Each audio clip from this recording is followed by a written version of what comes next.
Hi, today we're going to go over point, lines, planes, and segments. This lesson will contain lots and lots of vocabulary, so please make sure that you have notes out and ready because we're going to kind of go through these a little bit fast. So feel free to pause it, rewind it, whatever you need to do to kind of make sure you understand everything that this lesson is talking about. So within geometry, we have three undefined terms. And they are called undefined terms because they're the building blocks of geometry. Everything that we do in geometry, we have to have prior knowledge so we can build off of it. So, our first three words, like I said, point, line, and plane, are considered undefined. And I don't think you really have to remember that, but it is just undefined terms. It is good to kind of just know that these words we have to kind of describe so we can build off of them for the rest of the course.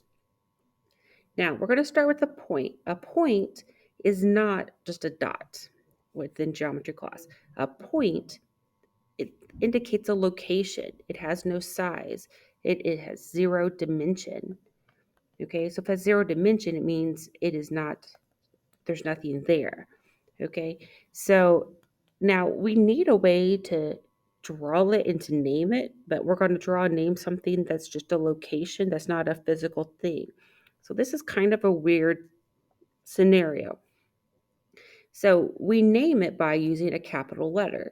So if I'm just writing, I can write the word point and then any capital letter, A. Now, sometimes mathematicians, we like to just do things like a little shorthand. And so if I just write like a capital B, that you need to understand any capital letter is just a point. So this technically is point B, even though I don't write the word point in front of it. So these are how I would name it. Now, if I wanted points A, B, and C, you would have to, separate them with a comma. A, B, and C. Those are three separate points. And again, normally we don't write the word point in front of it because that just takes up time and we understand capital letters represent points. Now, when you draw a point, we need to know where that location is. So you do draw a little dot, but that dot is not a point. That's kind of weird, I know. But the location, you're going to put a dot where the location is and then put your capital letter. Okay, so if I say draw 2 points and you could just draw 2 little dots, the size doesn't matter because it's not really, the dot is not really the point. And then you put the capital letter next to it. So it makes a difference if they're capital letters versus lowercase letters. So write yourself a note. It must be capitalized. Okay, hopefully you can read that. Now, a line, this is a straight path that extends in opposite directions without end. It is one-dimensional and it contains unlimited amount of points on that line. Now, so I'm going to draw a line. Now, remember, when you draw a line, you have to put arrows because this is something that just keeps going. Okay, so the only way we can actually draw that is by drawing arrows on the end. On this line, we have points, and there's an unlimited amount of points. Typically you see 2 or 3, 4 on there. They could be spaced equally or not equally. It doesn't really matter. And I'm just going to call these X, Y, and Z. They are supposed to be capitalized. It's kind of hard to have a capital X, but try to make it look like capital X, Y, and Z. So this is how you would draw a line.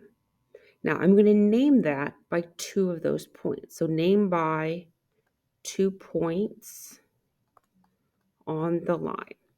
Now, they could be any 2 points. So there's lots of answers here. I believe there's 6 different answers. I can name it Y or XY and put a line with the arrows on top, or you can flip them. Now, you could use any combination. I don't have to use the first 2. I could use the first and last, the middle and last, the first and last. It doesn't matter. And you can flip them around. So you can have the right answer, and 5 of your friends could have an answer, and you all could be different, and you all could be correct. Okay, so I'm going to put dot, dot, dot, because there are more, okay? Now, sometimes we just have like I always call it a nickname. This line could be called line L. Now, this is not a point. This is just a name for the line. Okay, so it's just kind of like a cheater way of saying, hey, this is line L. This is not a point. It is not capital. This is a lowercase cursive letter. Okay, so another way to do this is one lowercase. Hope you can read that. Cursive. Some books say italic. Some books say script. Cursive letter. So for this one, it's just a L. There. Now we're going to practice these in a little bit, so just try to stay with me. A plane is a flat surface that extends without end. It is two-dimensional. So this, if you think of like a desert, it looks like it goes on forever and ever. Now a desert technically stops, right? But a plane doesn't stop. It goes in all directions forever. So how in the world do you draw something that goes forever? Now, this is the weird thing. We're going to draw a parallelogram. And it's kind of deceiving because it definitely looks like there's boundary lines. It looks like it ends where the lines are. But we know these keep going. Now, here's the weird part. You don't draw the arrows. Okay, so I'm going to erase these arrows. All the sides keep going forever. Okay, and that's what is confusing. Within this plane, you have points and lines. So think of your desktop. Laying on your desktop, you have points and lines, but your desktop goes forever. So inside of this, I'm going to put some points, and I'm going to like scatter them around A, B, and C. Now I'm going to introduce to you a word that's down a little bit lower. It's right here, which is collinear. Co means together, and you can see the word line that's in the word. So this means points together on the line. If you just break down the word, it tells you what it means. So these are points that are contained in the same line. Now, these little headings really aren't appropriate for this word. But what I'm talking about is collinear is if you have a straight line and all the points are on that line, like A, B, and C. Now, we need a word for when they're not in a straight line. Okay, and so what we're going to do is we're going to take the previous word collinear and we're going to throw N-O-N in front of it. And so we're going to use this word all year long. It's called non-collinear. And this is when points are not contained in the same line. Points not contained in the same line. Okay, so what would a picture of that look like? Well, you're just going to scramble the points. So if you notice these three, there's not a single line that I can draw that would contain A, B, and C. So those are non-collinear, okay? And we have to know this word. Now, let's go back up to plane. When you name it, you have to name it with three non-collinear points.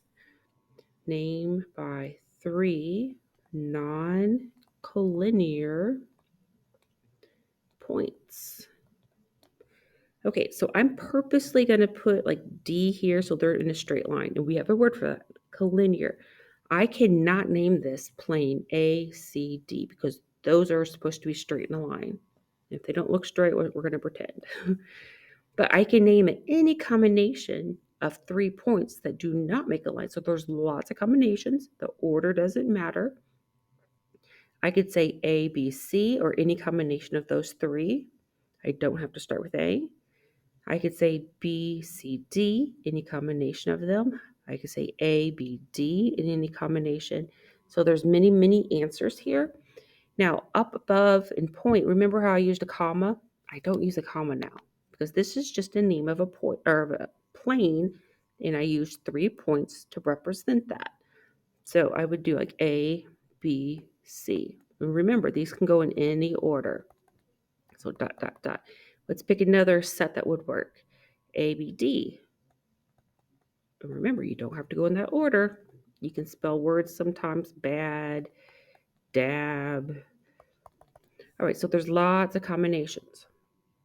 Now, there is the little way that we could just name it with a cursive letter. Up in the corner, sometimes there's an uppercase cursive letter. So if you see an uppercase cursive letter, notice there's not a dot next to it. This is the name of the plane. So you could also name this with one uppercase cursive letter. So I could just name this R. Okay, now remember, you don't want to make it just a regular R because that looks like a point. So you need to make it look cursive-ish, if that's a word. Or you could always write the word plane and then the R. With things being on canvas, it's really hard to make it cursive looking. So I would probably write the word plane and then put the letter R. All right, so those are your three undefined terms. Now we're going to move on to segment. Segment's a little bit easier. A segment is drawn with an endpoint and then another endpoint. A segment has one dimension. It starts and stops. Okay, so you always use the endpoints. So again, I don't have to use A's and B's. I can use any letters I like. To name this, I would just use the two endpoints. Now I'm going to throw another letter in here. We'll just throw Y here in the middle. If I just wanted this itty bitty little segment, I would name it by the endpoints. I would call this segment A, Y, and I'd put a little line on top. No arrows though. Arrows mean it keeps going. If I want this next little segment from Y to B, I would call it YB, the little line on top. Now, you might be asking, can you flip these around? And you can. So let's slow down for a second. You name it by the endpoints. And so, for instance, I wrote AY. I could also write YA. That would work. I could also name YB as BY with a little line on top, or line segment on top. Now, what is the name of this full length from A to B? Well, that would be AB with a segment on top, or BA with a segment on top. Okay, so just name it by the endpoints. Next, intersection. The intersection of two or more figures have in common. So we're going to have to talk about what it looks like when two lines cross, when two planes cross, and things like that. And we are going to do that later in notes, but you guys know what an intersection is. When you're in a car and two roads cross, that's an intersection. So let's do the easy one first. If you have two lines, and these really aren't appropriate for this one, I have two lines that are crossing, okay? And so what do they have in common? Well, they cross right there in the middle. What is that? So I'm going to use a different color so you know that this isn't a ray or anything. This is a location.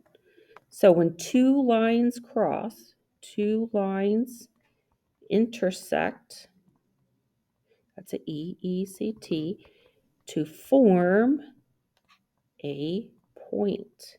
It's a location. So anytime you see two lines crossing, it always makes a point. Okay, so yeah, we're going to come back to this. Two lines cross to make a point. Now, we've already talked about collinear. They means together in a line. We've talked about non-collinear, which means they're not in the line. We need to talk about coplanar. Now, co means together, and planar sounds like the word plane. So this word breaks down to points that are contained in the plane. All right, so let's kind of make some space. So if you have a plane and you have points within this plane, those are coplanar, but we need a word for when they're not all in the plane. So we're going to throw that N-O-N in front, non. So make space somewhere. I'm going to write it down here. Non-coplanar is when points are not contained in the same plane. So you might be asking, how does that work? So if you think of a piece of paper, that's your plane. You think of a pencil, like if you stick your pencil through your paper, that could be a line. And your eraser is a point. Okay, so there's your paper. Okay, visualize that. And then you have a pencil that you kind of like push through the paper. And up here would be like your eraser. Let's call that point A. Point A is not in that plane. Okay, so you could have points down here in the plane, but point A is not in the plane. Point A is like hovering up above it. Now, here's something really tricky though. A lot of students like to draw just a plane and then they say, oh, A is not in it. Well, they don't make it three-dimensional. And so technically, is A in that plane? Does that plane keep going? Is that plane really just this size? Well, what if I drew the plane just a little bit bigger? Is the point now in the plane? So you can see there is some confusion. You can be devil's advocate a lot with this lesson. You have to be very clear. You have to show that the point is not in the plane. So sometimes I like to draw like a cube or a box.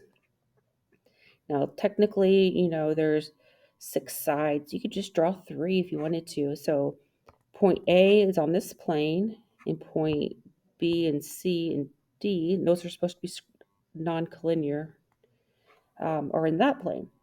So is A in the same plane as B, C, and D? No. It's pretty clear now.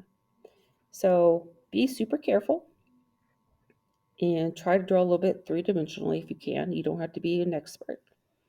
Now, the last word here is ray. This is part of a line consisting of an endpoint and all the points in the direction that it's going. So let's draw this first. Now think of a sun, okay? You have a sun, and then all the sun rays shoot out of it. It's kind of the same thing. So you have an endpoint, and then it shoots out of that point and it goes in one direction. It could go up, down, right, left, it doesn't matter. You start with the endpoint when you name it, okay? So start with the endpoint. So I'm going to put some letters on here, and I'm purposely going to try to confuse you. A lot of people want to call this like ray cat. This is not ray cat. What we're going to do is we're going to start with the endpoint, and then you tell me one other letter in the direction that it's going. So the endpoint is T, and tell me a letter in the direction that it's going. So you have the choice of C or A. So I'm going to pick A. Now when you draw this, you draw a ray on top, and the ray on top always goes to the right. That's just the standard way that we always do it. It doesn't matter if your picture the ray goes to the left or the ray goes up or down. When you draw, the ray goes to the right. On canvas, though, I mean, let's be honest, you can't really draw that. So you would have to just write ray, T-A. Okay, now there is one more way you can name it. You're going to start with your endpoint, and you're going to give me another point on this ray. So you could call it TC. So on this one, you have to start with T. All right, now we are almost done. Now we have postulates. These are like math rules. Just think of them as a rule that we have to follow, okay? Now, a lot of these things we've already talked about. So this is going to like wrapping up a lot of what we've been talking about today. We've said, how do you draw a line? Well, let's go back and look. When you draw a line, how many points did we use? Well, we used 2 points on the line. So this first rule says through any 2 points, there's a line. Okay, so there's going to be like a test question that says, how many points determines a line? And the answer is always 2. Now, everyone has seen, like a telephone line with little birds, and I'm not going to attempt to draw birds. There's my birds. Obviously, those 2 birds on the line, there's a line in between them. Now, what happens, I erased the line too. What happens when, here's a tree over here. What happens when one bird flies over to the tree? And it doesn't have to be up here, it could be anywhere. Could you still connect them with a straight line? I mean, it doesn't have to be the original line. I can get rid of that. Could you technically connect them? Of course you could. Now what happens when this bird flies way over here? Could you still connect them? course, it doesn't matter how far apart they are, as long as you have 2 points, now I'm using birds as points, it makes a line. So you will be tested on that. 2 points make a line. Now, again, we've talked about this. How many points do you have to use to make a plane? You have to use 3 non-collinear points. So this postulate says through any 3 non-collinear points, there's exactly 1 plane. Now, P is not a point. This is supposed to be like a cursive letter. It doesn't look cursive at all to me. So there, no, it looks cursive. Those are non-collinear. Remember, they're scrambled.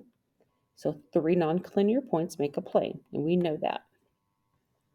Now, rule number 4 I drew for you. Remember I said when you have 2 lines cross, it makes a point, and that point is right there, so it makes point C.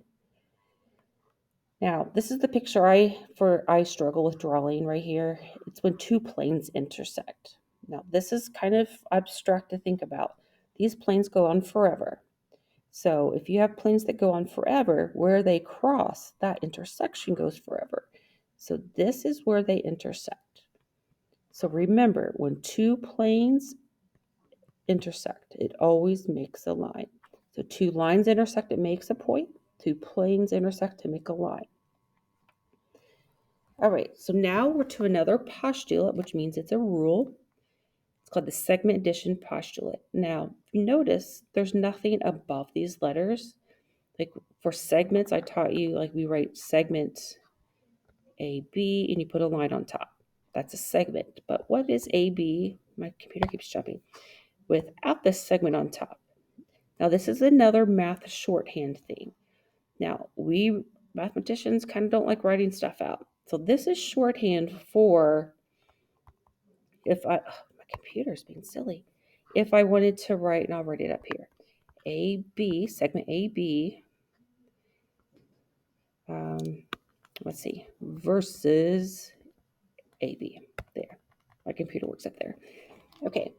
So AB, what this means is find the measure of segment AB. So that's kind of a lot to write out for each question, or maybe the word find isn't even there, just as the measure of segment AB.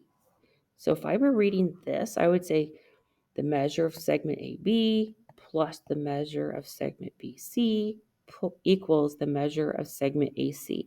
That's kind of a lot to write out. So that's why we do this shorthand.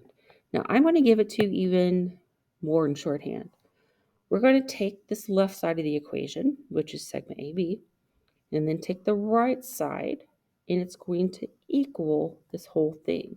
So it's literally left side plus the right side equals the whole segment.